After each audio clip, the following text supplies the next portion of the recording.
और फिर आजमाइश का सबसे सख्त मरहला आया। एक ऐसी आजमाइश जो सिर्फ जिस्म की नहीं, दिल की, रूह की और ईमान की आजमाइश थी। एक रात हजरत इब्राहीम अलैहिस्सलाम नींद की हालत में थे। फजा खामोश थी, आसमान साकित था। इसी खामोशी में उन्होंने एक ख्वाब देखा। ये ख्वाब आम ख्वाब नहीं था। ये ख्वाब बार बार आया, साफ, वाज़ेह और दिल को हिला देने वाला।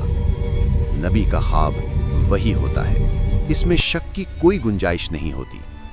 हजरत इब्राहीम अलैहिस्सलाम समझ चुके थे, ये अल्लाह का हुक्म है, एक ऐसा हुक्म जो इंसान के दिल को चीर देता है मगर ईमान को बुलंद कर देता है। सुबह हुई, दिल बोझल था लेकिन कदम मजबूत थे। चेहरे पर सुकून था लेकिन दिल में तूफान बरपा था। हजरत इब्राहीम अलैहिस्सलाम ने अपने बेटे हजरत इस्माईल अलैहिस्सलाम को बुलाया। न गुस्सा, न घबराहट, न आवाज में लर्जिश, निहायत वक़ार, निहायत सुकून और मुकम्मल यकीन के साथ फरमाया, ऐ मेरे बेटे, मैं ख्वाब में देखता हूं कि मैं तुम्हें कुर्बान कर रहा हूं। अब बताओ तुम्हारी क्या राय है। ये लम्हा तारीख का सबसे भारी लम्हा था। एक तरफ बाप का दिल, दूसरी तरफ बेटे की जान, और इन दोनों के दरमियान अल्लाह का हुक्म। फजा थम सी गई, वक्त जैसे रुक गया हो। हजरत इस्माईल अलैहिस्सलाम ने जरा भी तरद्दुद न किया, न खौफ, न शिकवा, न सवाल। उन्होंने कहा, ऐ मेरे वालिद, जो हुक्म आपको दिया गया है वही कीजिए। इंशाअल्लाह आप मुझे सब्र करने वालों में पाएंगे। ये जवाब सिर्फ एक बेटी का जवाब नहीं था, ये ईमान की बुलंद तरीन मिसाल थी। ये तस्लीम था, ये रज़ा थी, ये कामिल इताअत थी। अब बाप और बेटा दोनों अल्लाह के हुक्म के आगे सर झुका चुके थे। जब बाप और बेटा दोनों राजी हो गए तो कुर्बानी का लम्हा करीब आ गया। मिना की वादी खामोश थी, फजा में अजीब सा सुकून था और अजीब सी हैबत। हजरत इब्राहीम अलैहिस्सलाम ने अपने बेटे को जमीन पर लिटाया।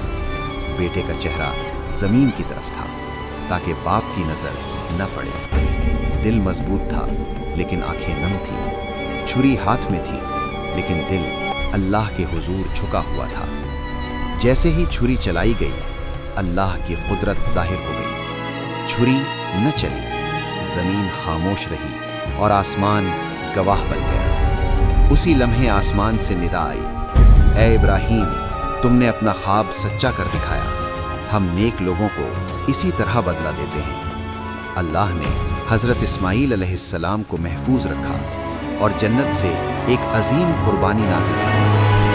ये कुर्बानी सिर्फ एक जानवर नहीं थी, ये ऐलान था कि अल्लाह को खून नहीं पहुंचता, अल्लाह को नीयत पहुंचती है, इताअत पहुंचती है। कुर्बानी के बाद बाप ने बेटे को गले लगा लिया। आंखों से आंसू बह रहे थे लेकिन दिल सुकून से भर चुका था। ये लम्हा इंसानियत की तारीख का सबसे अजीम लम्हा बन चुका था। ये वाक़या हमें सिखाता है कि ईमान सिर्फ ज़बान का इकरार नहीं होता। ईमान वो होता है जो मुश्किल तरीन घड़ी में अल्लाह के हुक्म पर साबित कदम रहे। हज़रत इब्राहीम अलैहिस्सलाम ने हमें सिखाया कि अल्लाह की रज़ा हर चीज़ से बढ़कर है। हज़रत इस्माईल अलैहिस्सलाम ने सिखाया कि इताअत उम्र नहीं देखती, नीयत देखती है। आज हम कुर्बानी करते हैं लेकिन सवाल ये है कि क्या हम अपनी ख्वाहिशात कुर्बान करते हैं? क्या हम अपनी अना कुर्बान करते हैं?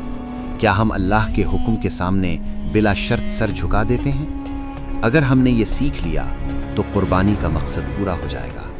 यही पैगाम है हज़रत इब्राहीम अलैहिस्सलाम के वाक़े का। यही पैगाम क़यामत तक ज़िंदा रहेगा और यही पैगाम हमें अल्लाह के करीब करता है। और अगर आप चाहते हैं कि ऐसी ही दिल को हिला देने वाली, ईमान को ताज़ा करने वाली और कुरान और सुन्नत पर मबनी इस्लामी डॉक्यूमेंट्रीज़ आप तक पहुंचती रहें तो हमारे चैनल के साथ जुड़े रहिए। वीडियो को लाइक कीजिए ताकि ये पैगाम मज़ीद लोगों तक पहुंचे। चैनल को सब्सक्राइब कीजिए ताकि ऐसी मज़ीद कहानियाँ आप तक आती रहें और कमेंट में ज़रूर लिखिए कि इस वाक़े ने آپ کو کیا سکھایا، کیونکہ آپ کا ایک لفظ کسی اور کے دل کو بھی اللہ کے قریب لے جا سکتا ہے۔